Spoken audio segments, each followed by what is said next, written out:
Hi, good evening, and welcome to this week's installment of the Minority Report. I'm Marlon David, your host for the program.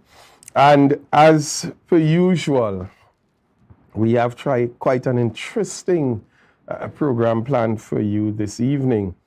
Before we get into the meat of the program, let's go through our viewing information. And I want to say that you can view this program on the Tobago Updates website. You can view it on the Tobago Updates YouTube channel. You can view it on the Tobago Updates Facebook page, which is the platform that many of you opt to actually take. And you can also view live on M&E TV. However, before even going further, I want to take the opportunity to extend congratulations to the management and staff of the Tobago Updates Media House on the launch of the TV station.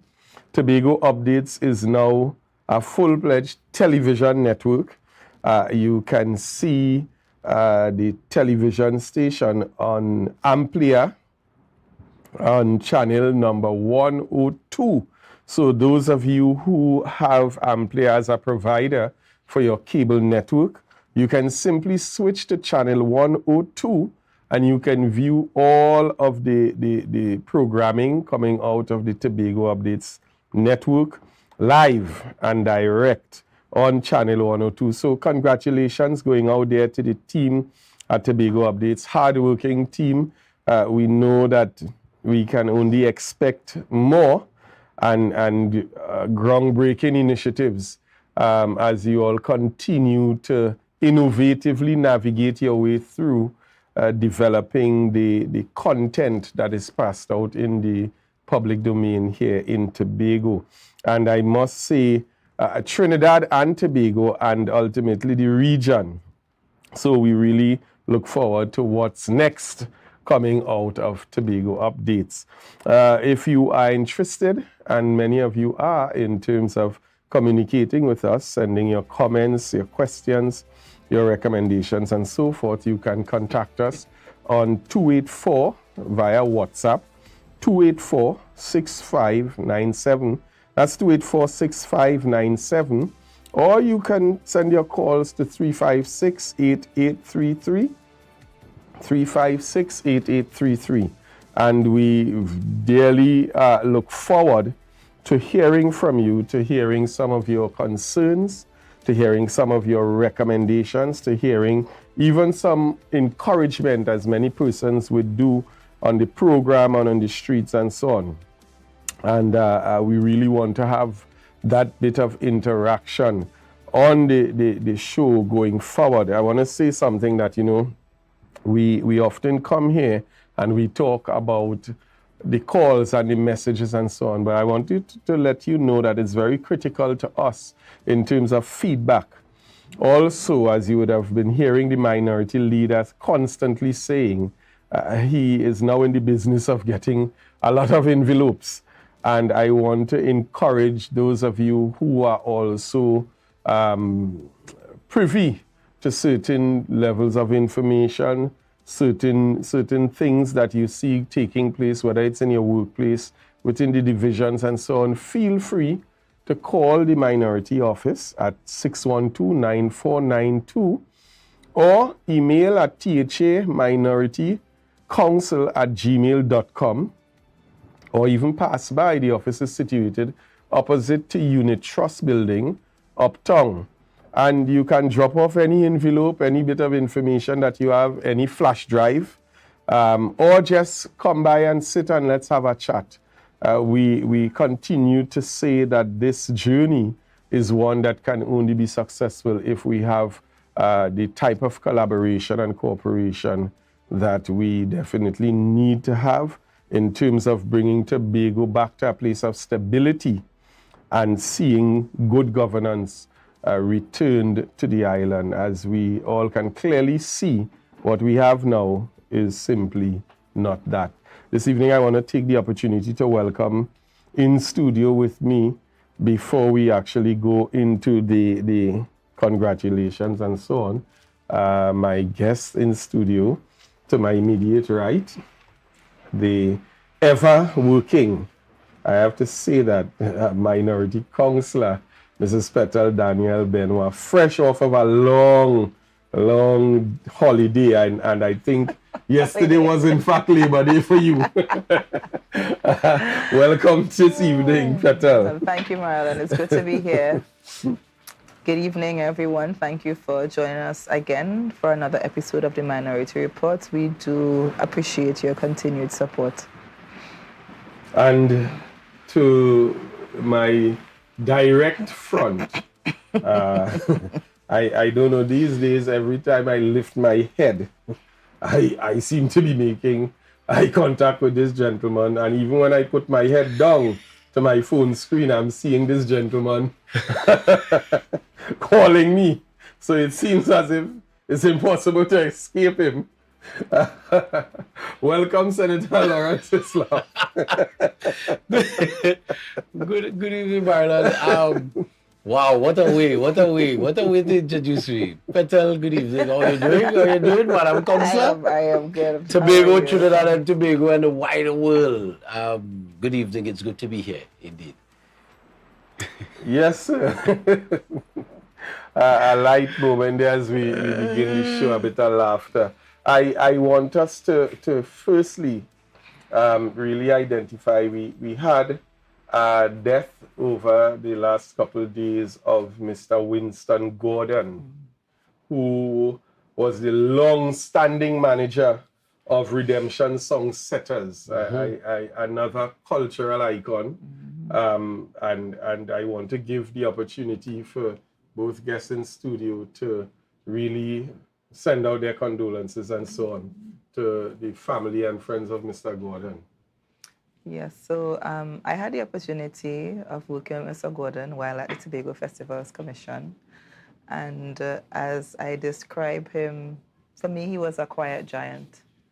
And he would have done so much, impacted so many lives in his own way. And it's sad of his passing at this time. And I really want to take the opportunity to extend my condolences to his family, his son, Justin. Justin works very closely with my husband, and he's a family friend. So, Justin, to you and the rest of the family, we extend our deepest condolences. We are praying for you in this time of grief, and we pray for God's grace, God's comfort, God's peace in this difficult time. How do you replace? Father? How do you replace quality? I got to know Mr. Gordon a little closer when my bank days at RBTT, when RBTT was the title sponsor for Redemption Songsetters. And so, you know, going to these events with the PAN side and so on, and the relationship, even though I think at that time he was still at FCB, there was Scotia, right? The Scotia. There was still this camaraderie because we were the title sponsors, and he took Redemption to levels that placed Tobago on the map back in those days. And as Councillor Petal says, he was really a quiet giant, small man. But when he walked into the room, he had a presence. And the talents that he had, the gifts that he had, he didn't keep them to himself. He was able to bestow that upon generations, even those who may have been older than him, but more so the young people, impacting on the village and the community of Bethel and environs, because Redemption was a staple, or is still a staple within that community. And so once again, Tobago has lost. And as I said to a group even this afternoon, we we have to remember to give flowers to people when they're alive. When they're alive. Because far too often we wait until we've lost someone to speak about how good they were. And so again, Tobago is in mourning. The Pan fraternity is in mourning. Trinidad and Tobago is in mourning. And so to the wider community, to the wider Pan community, to his family, we extend, I extend deepest condolences. And we pray that God in this time gives you the peace that is needed even now to cope with a loss. Yeah. Thank you very much. And I mean, again, as you were indicating, Senator, there's absolutely no way to replace. And something that always hits me in these times is that when you have persons that like this, that leave the earth in their 70s and their 80s, the amount of intellectual property that they possess, you question yourself if it could have been adequately passed on, or if more could have been done for the transference of this knowledge and the experience and so on. And it always brings me to the place of the recognition that we still have to do so much in terms of understanding how to connect the dots, how to get that transitioning and that passing on. We hear so much about generation gaps, and the fact that generation gaps exist, and I think that we are the ones that control the existence of these gaps, because if we put things in place, and I mean, even in this age of technology, if we go back 100 years ago in Africa and India and these places where there were no phones and nothing technological, but yet still generations could recite based on the oral traditions. They could tell you everything about their customs and their practices and so on. And now when we are supposed to be so much better off in terms of data collection and we seem to be so much further back. You know, so that is the part that I always try to figure out, you know, what has been transferred, and will we see the impact? Because every icon that leaves, there's a gap, a space that is created that somehow we never see being filled. You know, and I mean, we've just come off of Father's Day and Labor Day yesterday, and I want to say Happy Father's Day, belated, to all fathers, Senator Hislop as well. I trust that you all really enjoyed the day. Some of us had work to do, but nonetheless, I trust that we would have enjoyed it. However, we also came off of a very successful Labor Day experience, and I want, in the absence of the minority leader, who I want to say a pleasant good night to, Assemblyman Kelvin Morris, I want to invite the minority councillor to just give us a quick synopsis of how yesterday, I know we had a very successful march. I heard your voice resounding.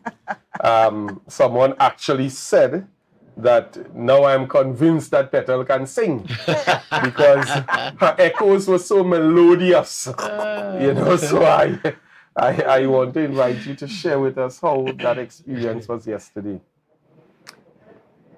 That experience was invigorating, to say the least. It started off a bit late.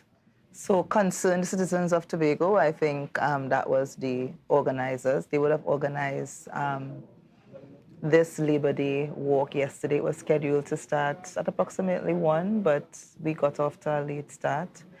And approaching the walk, it seemed as if not many people would have come out to support.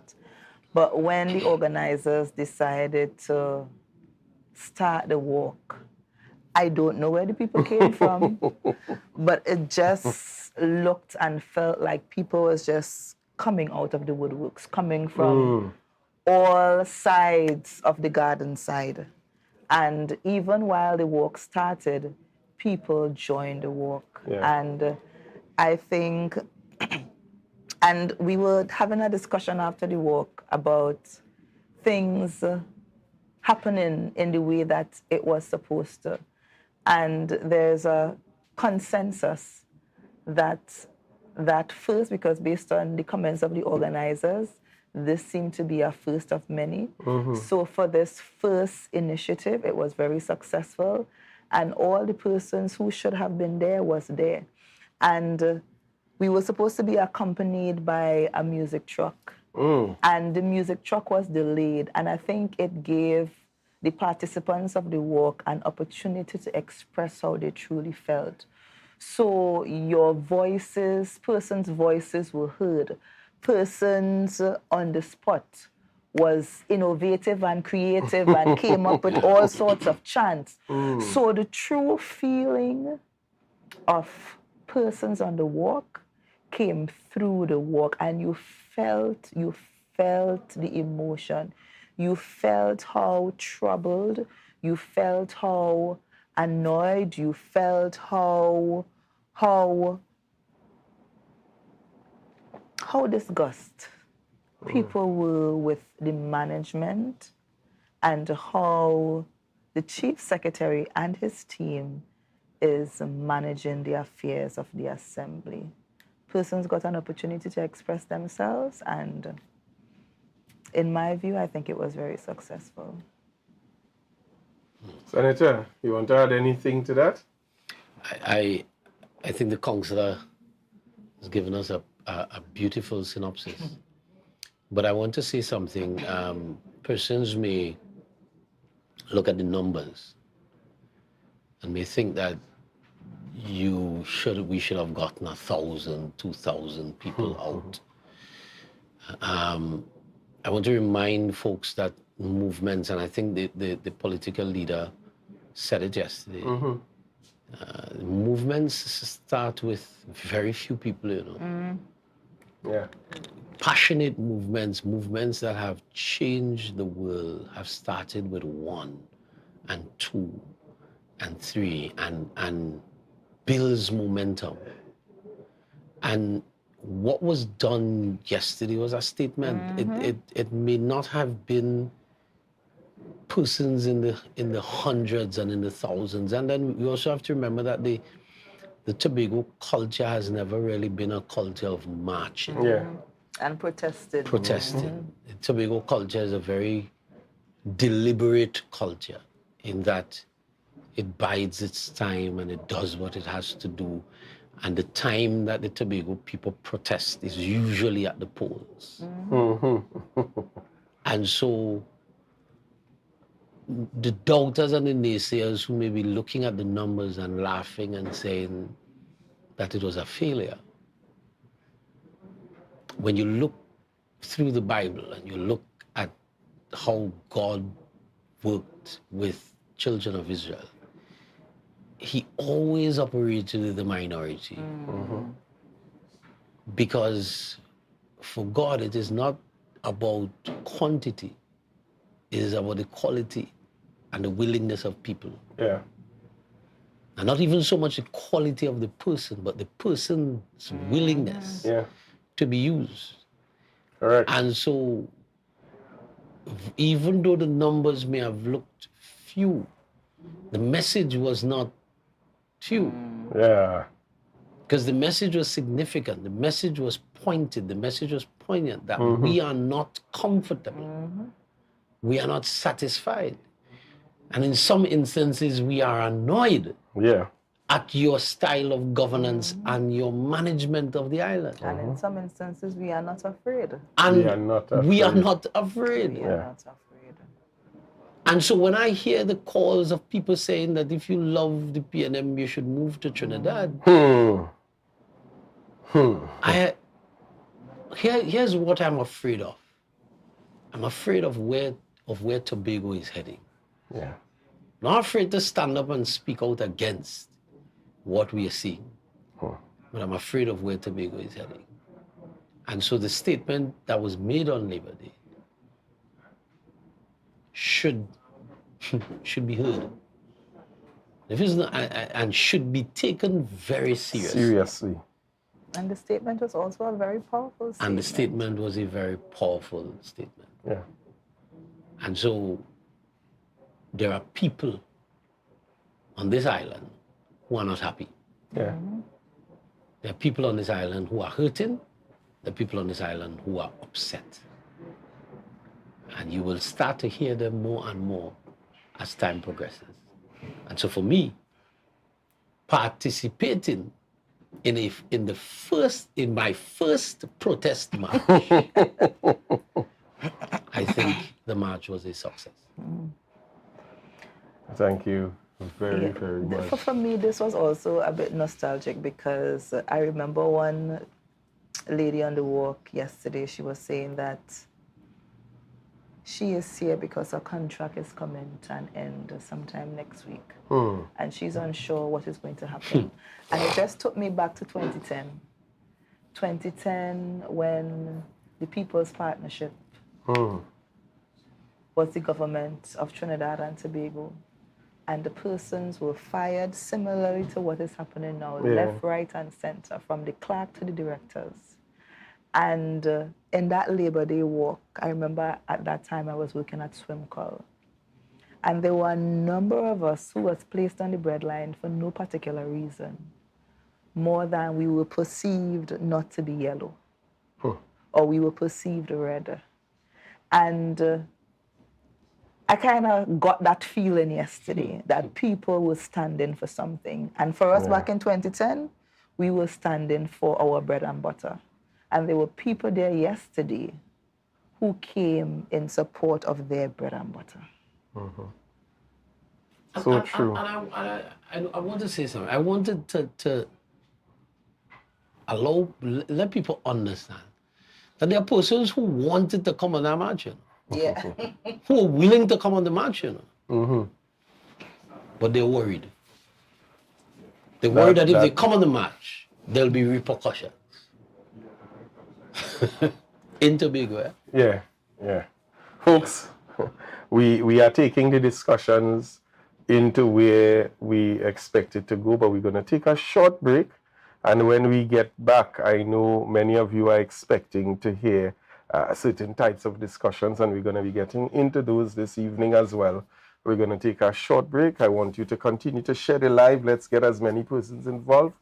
We actually have a live shot, one of the added features sponsored by the Port Mall, one of the added features to the program. So we're going to be taken out with that live shot. And when we get back in, we're going to dive a bit deeper into this evening's discussions and topic. So share the live, let's get persons involved, and we'll be right back.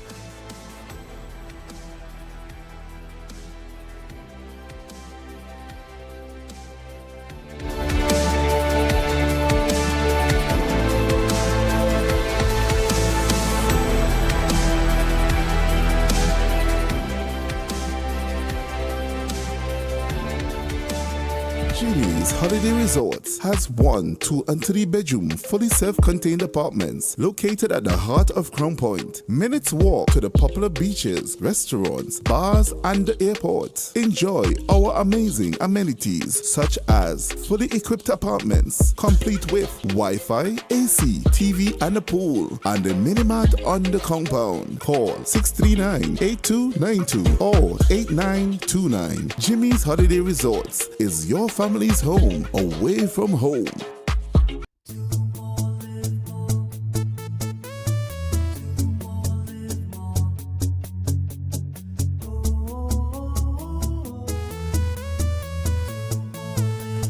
This is how it's gonna go. They better look up and look, 'cause this is your show. And everybody's gonna know. Say it to them once again. They better look out below. This is your show, and everybody's gonna know. That's how it's gonna go. They better look out below, 'cause this is your show.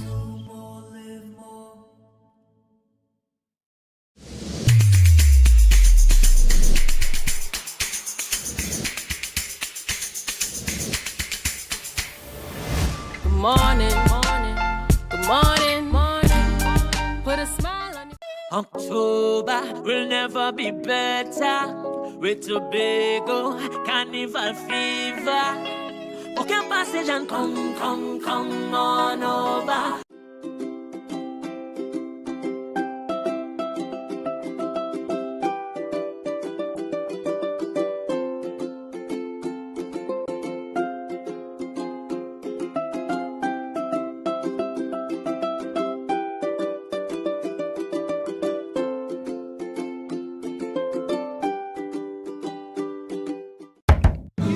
From the experts that created the Zinger sandwich comes the KFC Crispy Barbecue Zinger.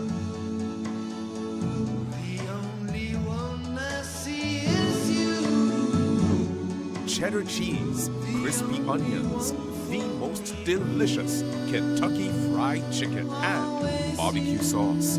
Get ready for a whole new level of flavor. You can now get whatever you need whenever you need it anywhere in Tobago with Tapago. Your meals, medication, groceries, and shopping all delivered directly to you. No more hassle, no more stress. Get the Tapago app today on Google Play or Apple App Store. That's TAPPOGO, and let us deliver to you. Check our website at www.tapogo.app or call the experts at 494-TOGO and 484-4746. Tapago. Relax. We will get it to you. Tapago's at your service. Mamai Lakai Home Services. We specialize in cleaning of carpets and rugs, mattresses, living room and dining room sets, vehicle detailing, cleaning and sanitizing of homes and commercial spaces. We also do landscaping and tree cutting, pressure and power washing, floor care, fumigating and air purifying. You can also call us for professional painting services, babysitting and adult sitting. Call us now 333-4430 at Mamai Lakai Home Services. We take cleaning to another level.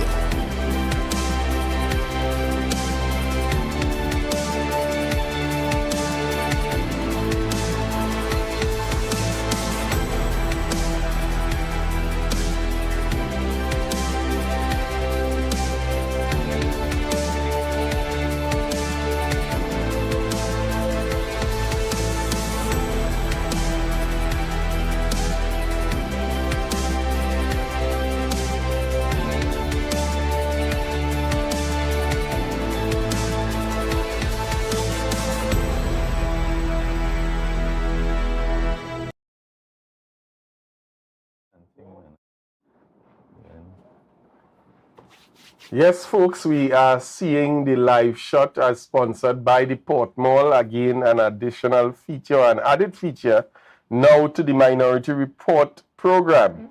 We have yet again another guest with us in studio. I mean, the guest of honor, if I dare say. Let me take the opportunity immediately to welcome the Minority Leader, Assemblyman Kelvon Morris, to the batting lineup.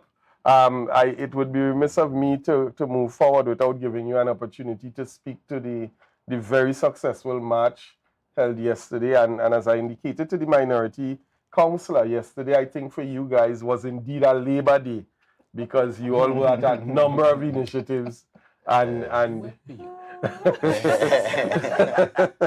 so Minority Leader, welcome.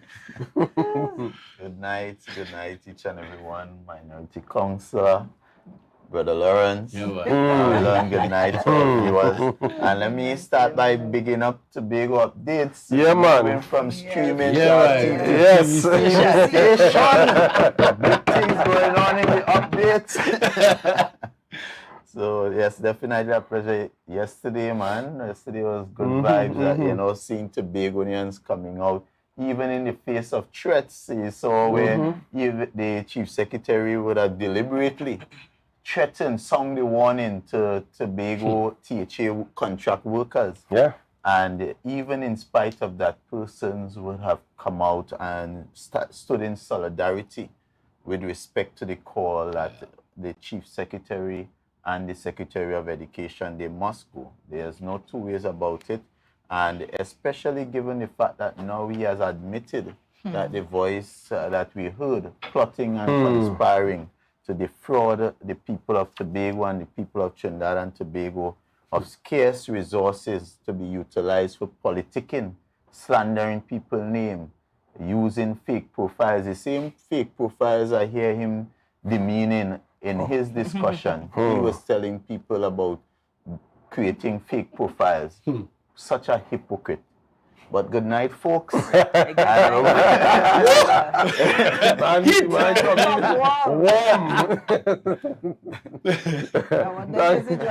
you very much, Minority Leader. So we're gonna walk. Easy walk. It still have you very much charged up. Again, excellent delivery last night. I must say.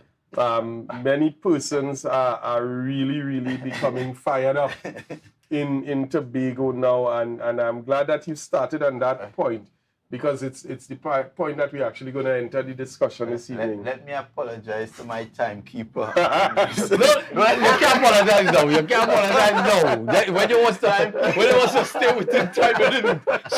No. But even listen, we know how. Yes. As public speakers, we know how it gets. When you get into the heat of the thing, man, sometimes the time flies.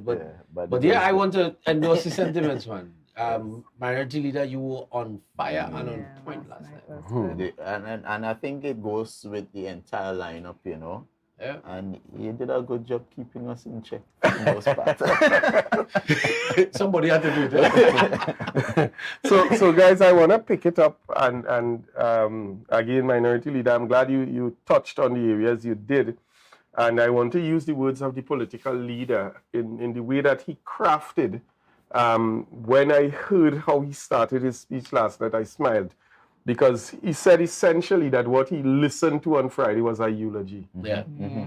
You know, and I think that was the most fitting context to put what we saw take place on Friday. And again, it began with lies and misrepresentation, because the chief secretary did in fact indicate that he was going to do a live press conference. And for those of you who who do not know, that was not a live press conference. It was pre-recorded a day or two prior. So the very nature of the thing began with lies. But there are some very critical areas in it that I know you guys want to touch on this evening. And I want to begin it with a clip of Martin George, who did a very, very fitting legal response. And I'll ask the director just to cue that up as we enter discussions this evening. The press media release yesterday from the Honorable Chief Secretary Farley Augustine is one which ranged from the absurd to the bizarre to the theatre of the macabre, with unspecified allegations against individuals, allegations of victimization, allegations of trying to strong-arm him, allegations of trying to, blackmail him, and it just went on and on in a wide-ranging, rambling, diatribe, which really ended up raising more questions than answers, and actually opened a Pandora's box of other issues, because one has to consider if implicit in his statement yesterday is an admission that yes, he was one of the persons speaking in that voice note, because it seems to be that he admitted that the voice note was genuine. He seemed to allege that it was leaked by a former comrade of his, whom, has since denied doing so. But Mr. Augustine himself seemed to acknowledge and accept the validity and authenticity of the voice note. So therefore, in those circumstances, and in the circumstances of him not denying that he was one of the speakers and the participants in the said voice note, it raises several moral, ethical, and legal questions for him as leader of the House of Assembly and, in fact, leader of Tobago and Tobago's business. If it is that you were actually a participant in any such discussion, a legal question may arise as to whether this was a conspiracy to defraud the public purse, whether it was a conspiracy for misbehavior in public office, whether it was a conspiracy to seek to use public funds for private political gain. So there are several things he seems to impliedly have admitted or accepted in that release that he gave. And, one wonders as to who are his advisors, who is guiding him. Is it that we are functioning on autopilot here in Tobago at this stage? Because, it does not inspire any sort of confidence that Tobago is on the right track, or that the persons in charge of the public purse in Tobago really have the best interest of Tobago or Tobagonians at heart. There are issues as to whether his media release opens the door for him to now be subject to litigation from this supposed contractor who he referred to, or maybe litigation from Mr. Watson Duke himself. There's the question of whether it now opens the door for criminal litigation, because the ACIB, the Anti-Corruption Investigation Bureau, they are in Tobago, they are investigating this matter. And if it is that you almost have an admission as to the authenticity of the voice note, and you are not denying that you are one of the voices there, then, it raises all sorts of legal issues for Mr. Augustine. So I am not sure if he has made things better or worse for himself by that media release. And as I say, I'm not quite sure who is guiding or advising him. But the long and short of it is that Tobago does not appear to be in a very good place at this point. And it really makes you wonder if it is that these individuals are given even the greater autonomy that they are seeking, what is going to happen ultimately to Tobago? Because if you can't be trusted even with a little bit of power, what would happen if you end up having absolute power and authority and control over the affairs of Tobago? These are indeed troubling questions at very troubling times in the history of Tobago. Right, so we would have heard from, I think, one of the more prominent legal minds in Tobago, and I dare say Trinidad and Tobago, who would have outlined certain things on this matter. And I'm going to hand over, guys. But before I do so, I just want to read the definition of propaganda. I realize a lot of persons don't understand, including a very popular morning show host that I would have encountered 2 weeks back. Didn't know what propaganda really means. So propaganda speaks of information, especially of a biased or misleading nature, used to promote a political cause or point of view. Propaganda relates directly to politics, political cause or point of view. I'm going to hand the stage over. Minority Leader, well, I know you opening batsman. Well, what is interesting for me and is a legal definition of conspiracy. So I know persons are interested with propaganda, but understanding what is conspiracy, and conspiracy by its very nature is a crime. So, and conspiracy means that it is not an action that is necessarily carried out, but it is something where persons, 2 or more persons would get together, planned, initiated an idea to put into action. And once you have that on record as evidence, then that can be looked into, and there can be charges that can be proffered in law for conspiracy. There are a number of criminal charges in terms of when you look at the Integrity in Public Life Act and so that speaks to conspiracy, conspiring to defraud, conspiring to misbehave in public office. Even when you look at the Prevention of Corruption Act, there are a number of different clauses that speaks to conspiracy. So I know for a lot of persons, they may say, well, he said he didn't carry out the crime, but because they had sufficient evidence to show that you all deliberated on this matter, and then there were certain actions that we can point to that correlates to the actual actions of the chief secretary, our political leader. And I keep saying chief secretary, I probably mean prophet. Our political leader would have pointed out to a very important situation, which I'm sure we'll get into, that also corroborates the whole actions of what was discussed. So, you see, and that's the thing about public life. That's the thing about putting yourself up for public life. The standards for a public figure are always higher.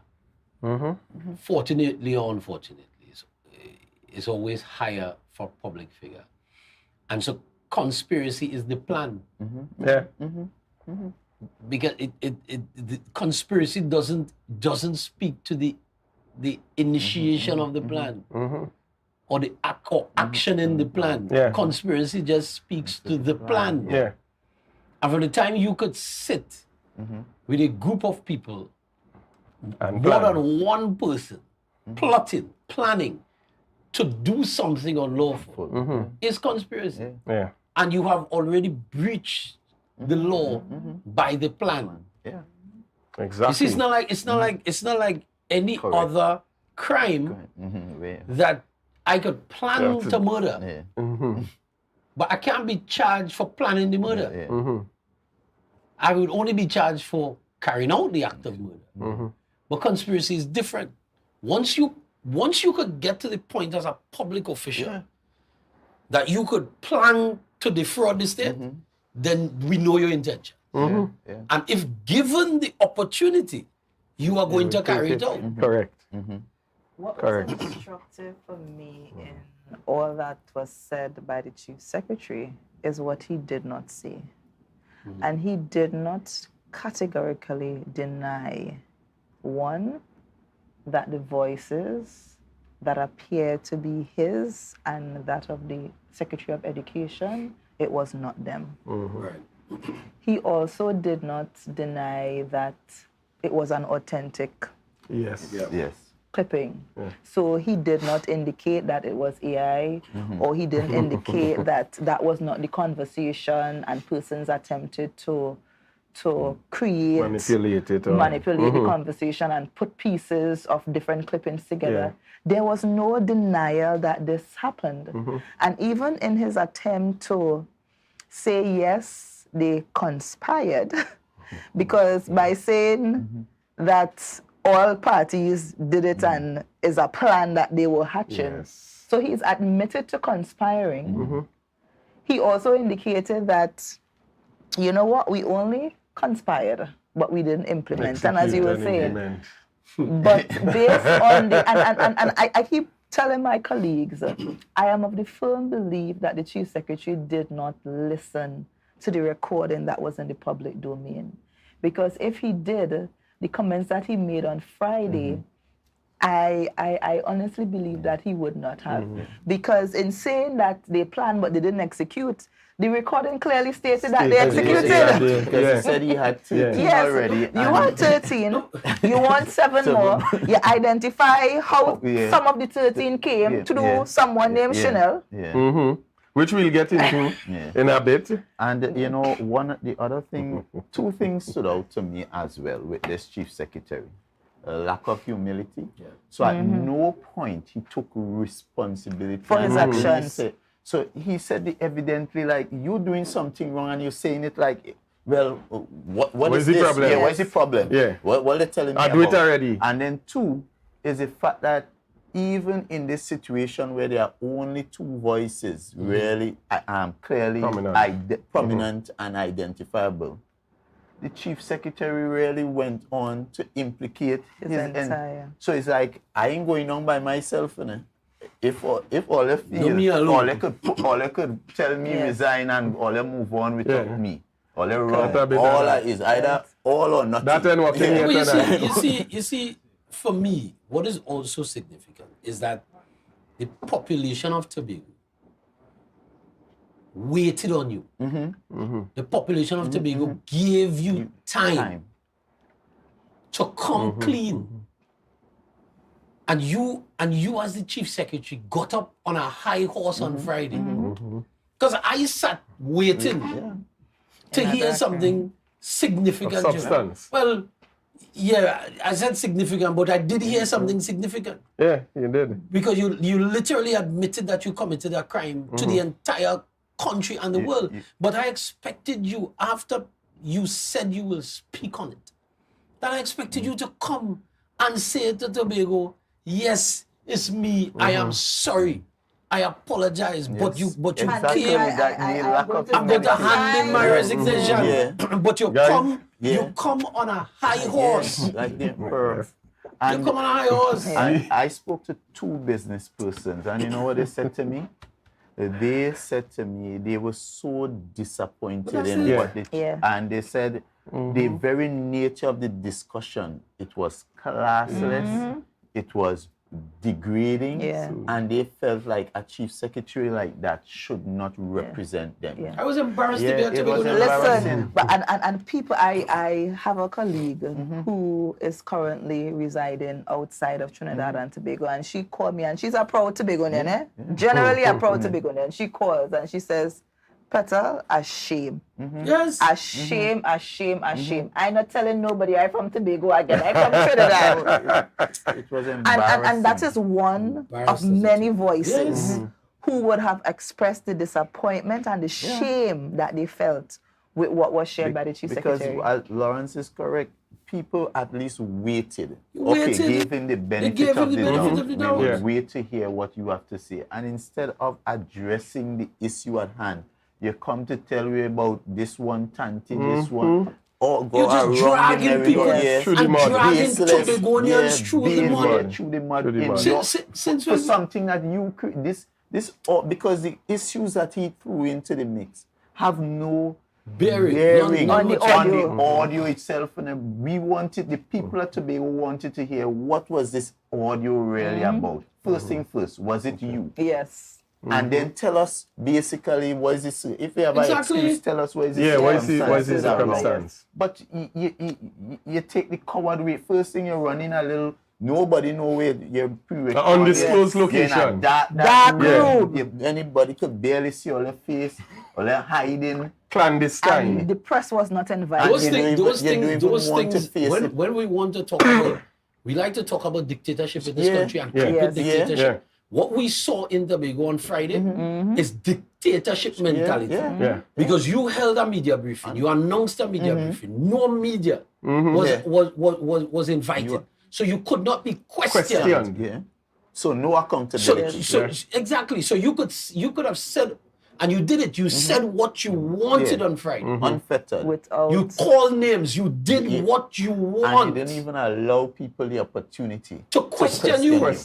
And you want to talk about other people being dictators.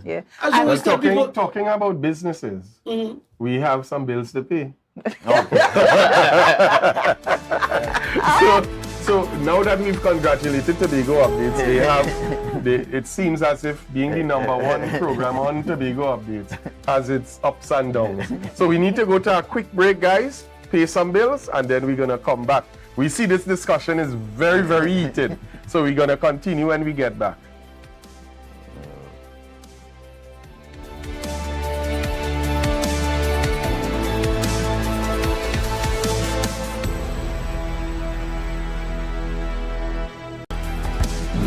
From the experts that created the Zinger sandwich comes the KFC Crispy Barbecue Zinger.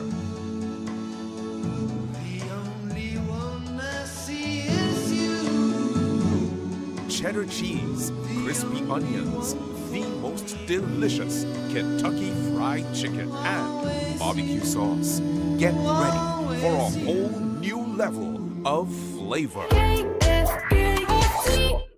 You can now get whatever you need whenever you need it anywhere in Tobago with Tapago. Your meals, medication, groceries, and shopping all delivered directly to you. No more hassle, no more stress. Get the Tapago app today on Google Play or Apple App Store. That's TAPPOGO, and let us deliver to you. Check our website at www.tapogo.app or call the experts at 494-TOGO and 484-4746. Tapago. Relax. We will get it to you. Tapago's at your service.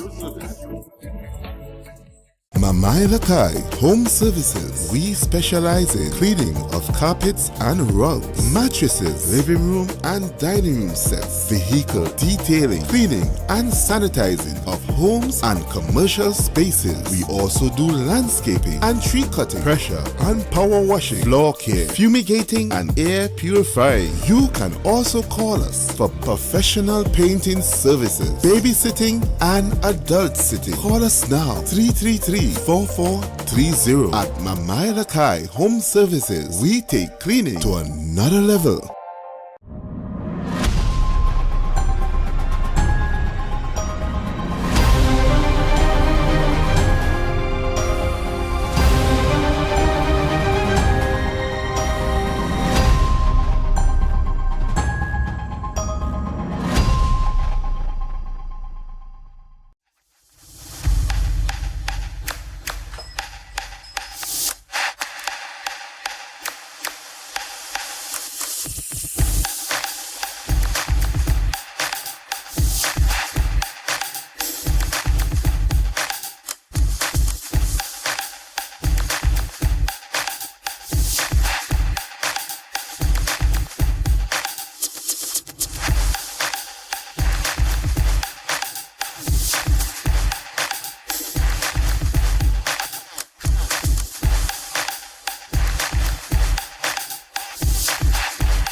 Alright, folks, and we are back again, really admiring the live shot. I think this is a brilliant feature that we've seen added to Tobago Updates, and again, congratulations to Tobago Updates with the improvements that we're seeing. So we're discussing the whole aspect of conspiracy, and Minority Counselor, while we were off, you had some very, very properly framed words, and I want us just to go to this clip, and then when we come back, you're going to lead it off with the context that you put it in so brilliantly. So I'll ask the director to cue up this particular clip, and then out of that, we're going to continue with our discussions. All right, but we want to get your thoughts here, Dr. Angus, on the issue of the voice notes. There's some who are saying it's not a big deal. This happens the world over. This happens in politics. It's all a part of the game. Yeah, and it's unfortunate that we justify wrong to say that, well, wrong was done then, so wrong should be done now. And it was okay then, so it should be okay then, now. should be okay now. But these young persons campaigned on a new Tobago where you will be fixing things, you will be righting the wrongs of the past. And therefore, to be able to say that it is right because it happened in the past, I don't buy that. And we do have very strict laws where this activity is concerned. And perhaps I want to separate what was okay and what was not okay.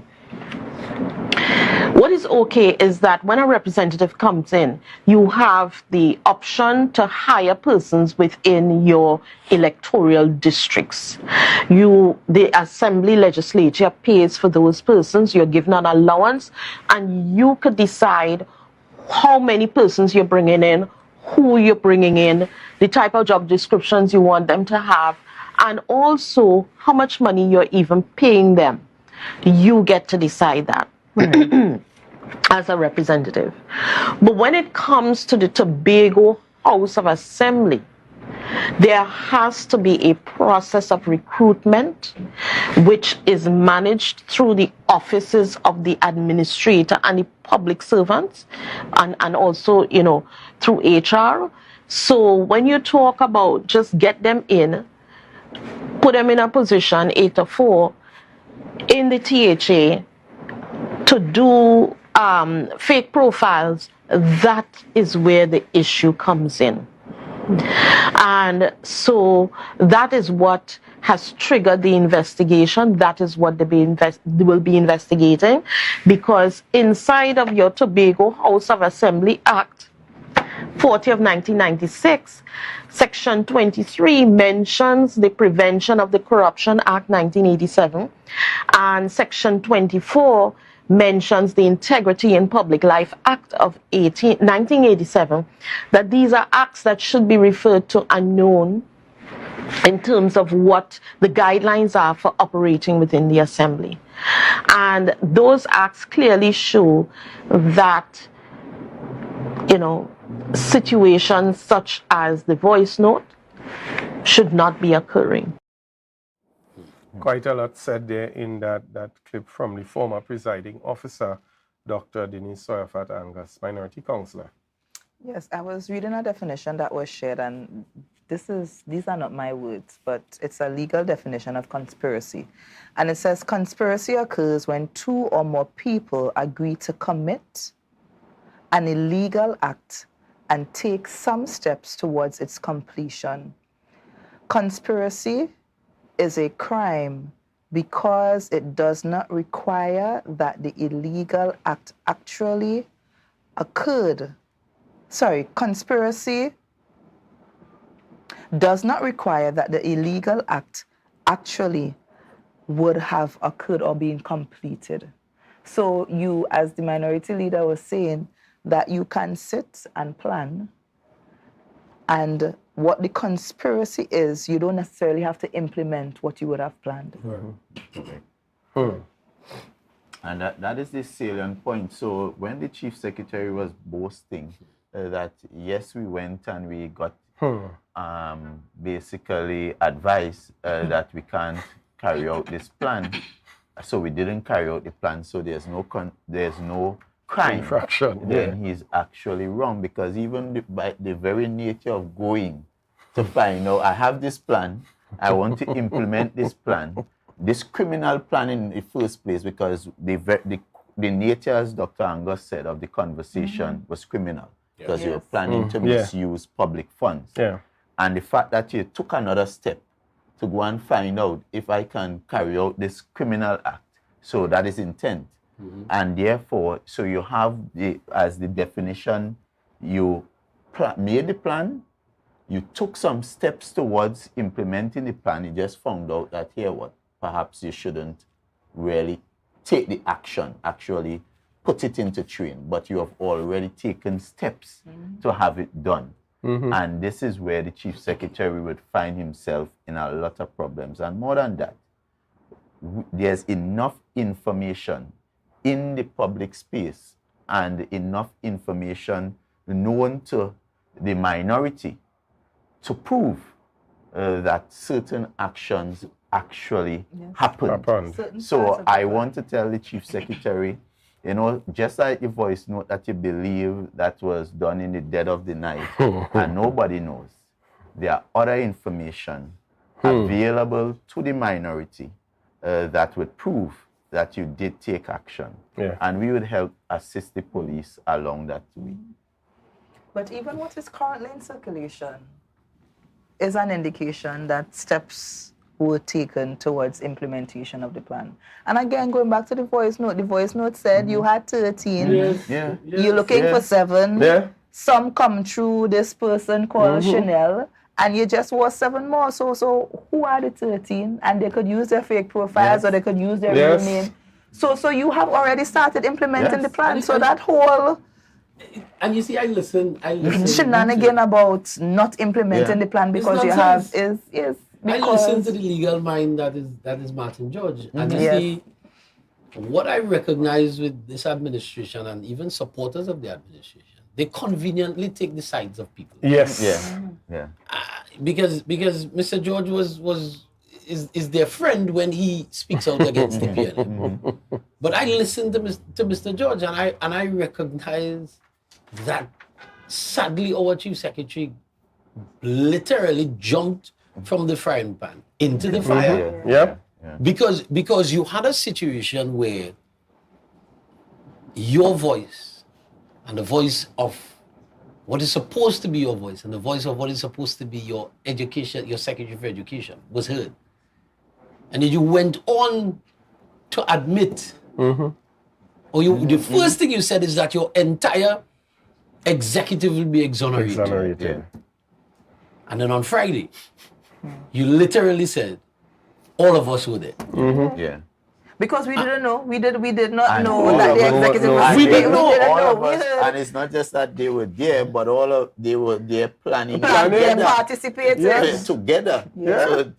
To do this corrupt and we did not know that. The public did not know. So when people want to downplay it, and it's unfortunate that people are still downplaying this thing. Yes. But when people want to downplay it, I hope that the people who are downplaying it, when the investigations are done and the investigations are completed, and the possibility of charges could be faced, that these people recognize how serious. Because we have our Chief Secretary under investigation. And people, and how could you downplay that? And we keep saying, if this was a PNM Chief Secretary, what would be the call? While you're on that, I want to reject out of hand the Chief Secretary's attempt to bring the PNM in this and basically saying it's all a weeders. Because that program that he tried to refer to being similar with Gavin and Day. That program been with the PNM since about 2005. Facebook wasn't even a thing. But that program started with Moses Thomas and community and there was significant work that unit did under the office of the Chief Secretary. So for him, legitimate work, disingenuous, again lying to his teeth when found in trouble, trying to bring the PNM into his dotishness and trying to bring a program that had value, that added value to people's lives. And where when these persons would have gone wrong in the communities, finding out what are the issues and reporting back what are the issues, and trying to say that unit was some kind, when Facebook wasn't even, I just want to make that point, Facebook was not even in. When that unit was all these social media platforms. If you ask some of these people to go and they don't even know what. But again, you can't blame him because he has never understand nor embraced the concept of actually helping the people.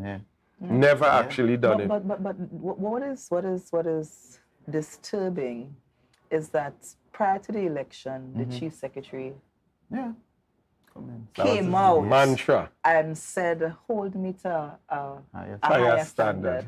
Yeah. The chief secretary and his team had the social contract with the people that identified certain moral standings that they would adhere to. Yeah. And now you are in the position where you are required to adhere to those same, that moral compass that you had prior to the election.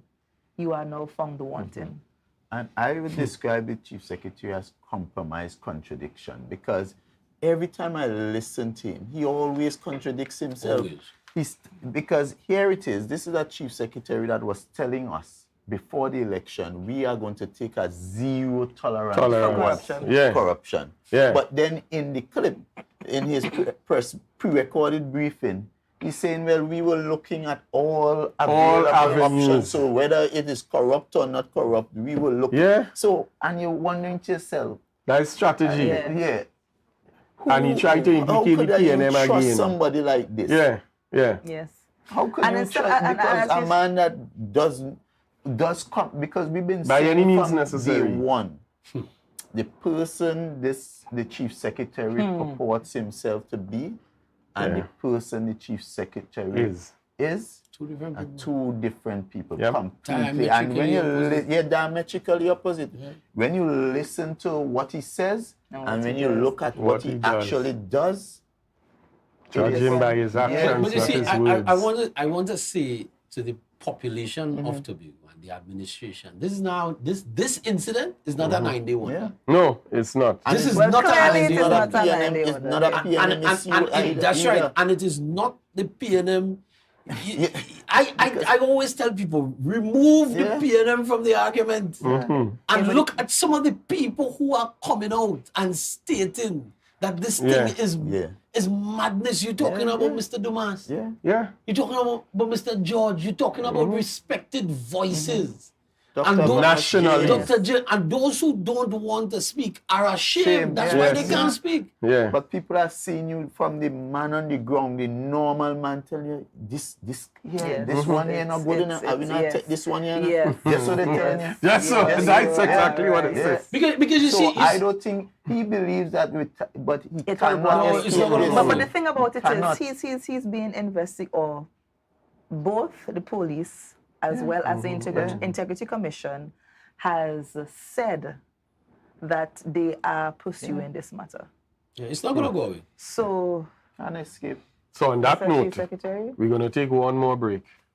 A lot of bills to pay here tonight. This program has become so popular. Lord. So guys, we're going to take a quick break and get back. We still have some meat to throw out, and as we end, you guys know how we end with a bang. So stay tuned, share the live. There's still enough time, and we'll be right back.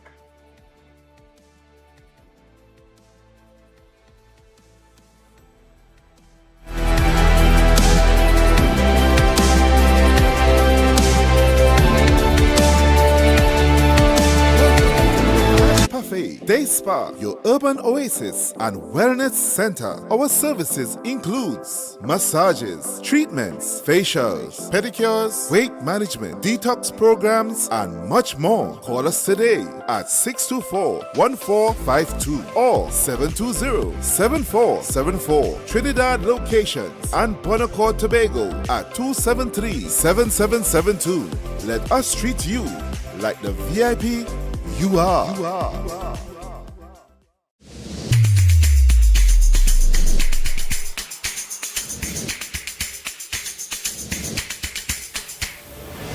Good morning, good morning, put a smile on your Jimmy's Holiday Resorts has 1, 2, and 3 bedroom fully self-contained apartments located at the heart of Crown Point. Minutes walk to the popular beaches, restaurants, bars, and the airport. Enjoy our amazing amenities such as fully equipped apartments complete with Wi-Fi, AC, TV, and a pool, and a mini-mart on the compound. Call 639-8292 or 8929. Jimmy's Holiday Resorts is your family's home away from home.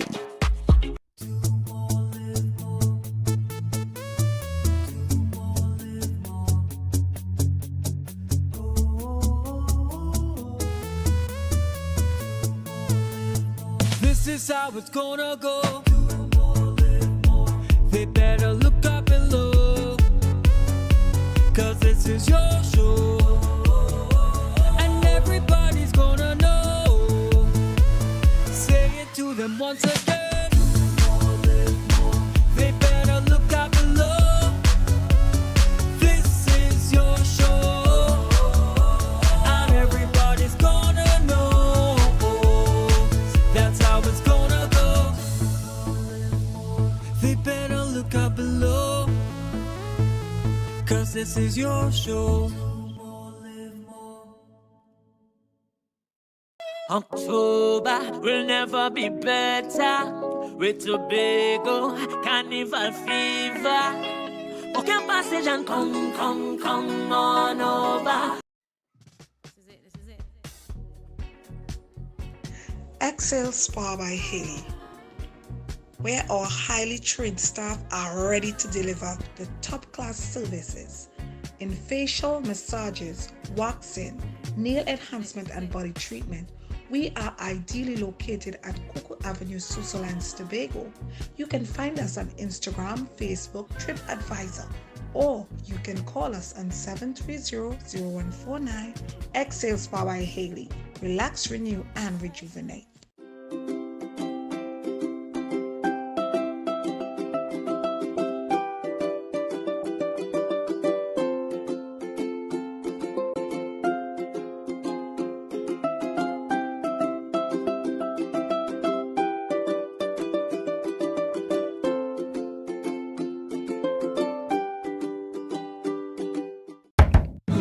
From the experts that created the Zinger sandwich comes the KFC Crispy Barbecue Zinger.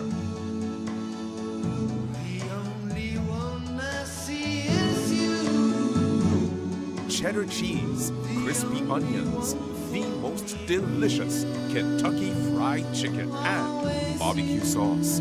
Get ready for a whole new level of flavor.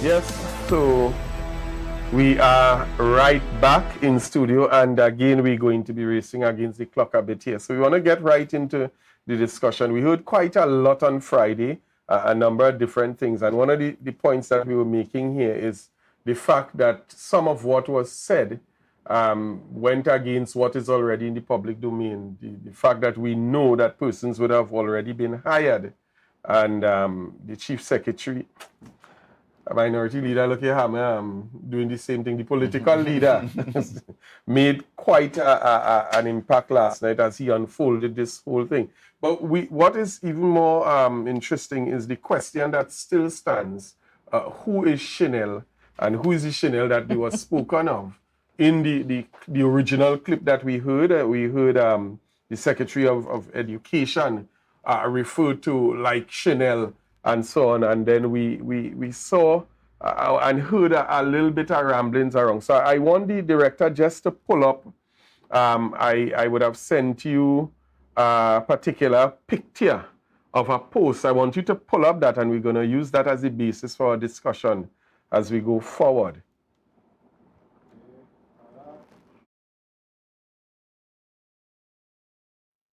Not this one. And in the age of artificial intelligence, fake profiles, bots, and all kind of thing. Thank you very much. Folks, this is a post that would have, it's a bit dated, but it reads, when I hear PNM youths argue, I immediately think, sing for your supper. I'll repeat, when I hear PNM youths argue, I immediately think, sing for your supper. And we see the name captioned at the top. is one Chanel Felix. And this is public information. This is on Facebook. Individuals can go to a Facebook page and get it.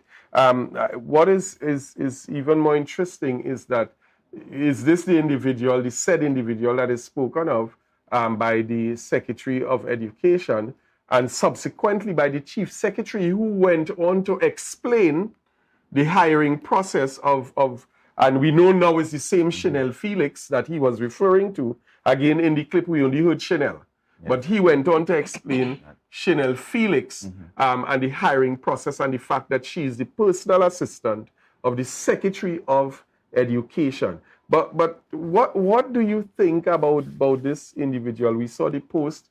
We know where she is now. And I mean, I dare say she's also a part of the Tobago Updates morning program. She's one of the hosts. I met her 2 weeks ago. Very nice conversations we had. Minority Leader, I want to toss this one over to you.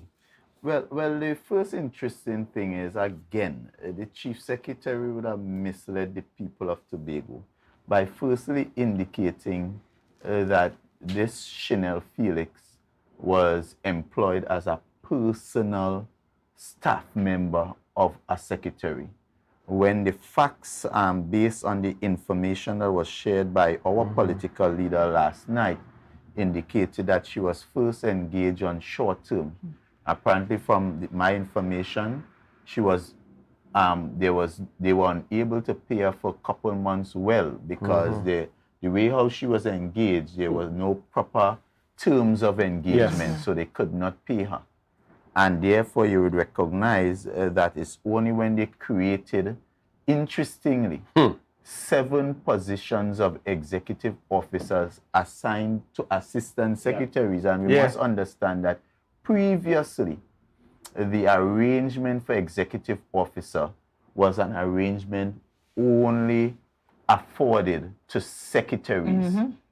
In this, for some reason, this administration determined that, notwithstanding that an assistant secretary already have their personal assistant, their personal secretary, and that kind of thing, they went ahead and gave them an additional staff, and that in itself is a cost. And when you hear the salary for an additional staff to a assistant secretary, and we must understand, when you're an assistant secretary, your role is really a supporting role to the secretary. Right? Not even because you cannot instruct an administrator or so forth. You really are, you're just providing support to the secretary. And because your demand, your workload is less, the basically the structure never recognized an assistant secretary getting that level of staffing.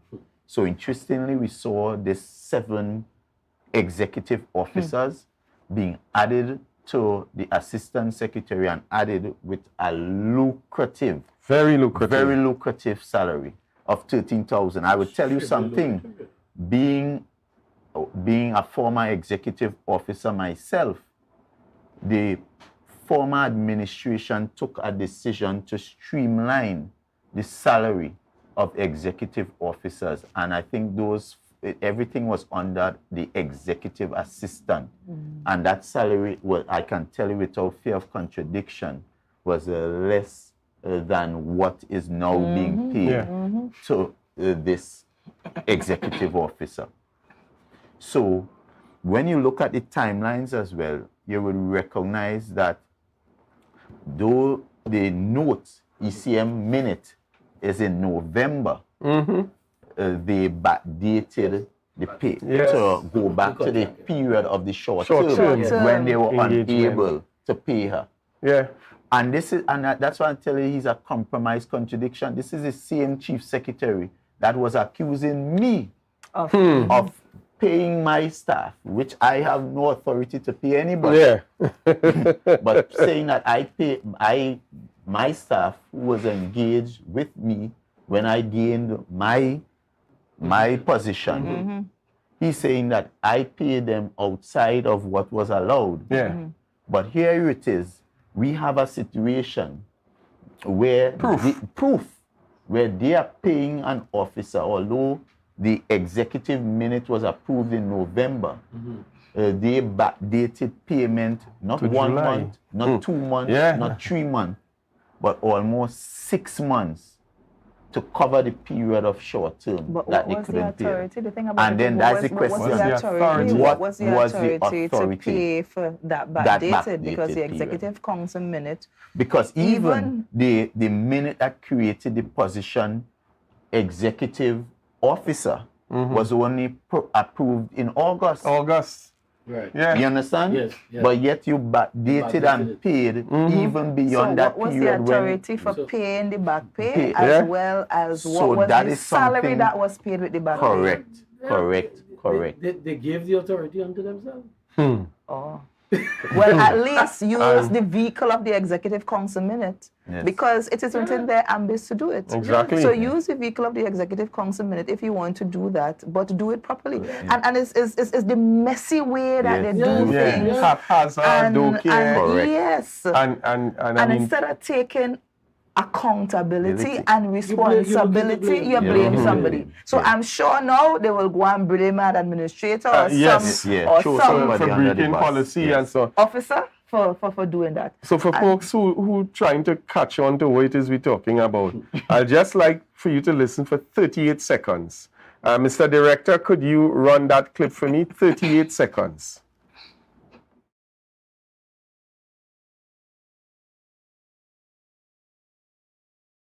There's a lot more to be exposed, and you will see a different kind of fight.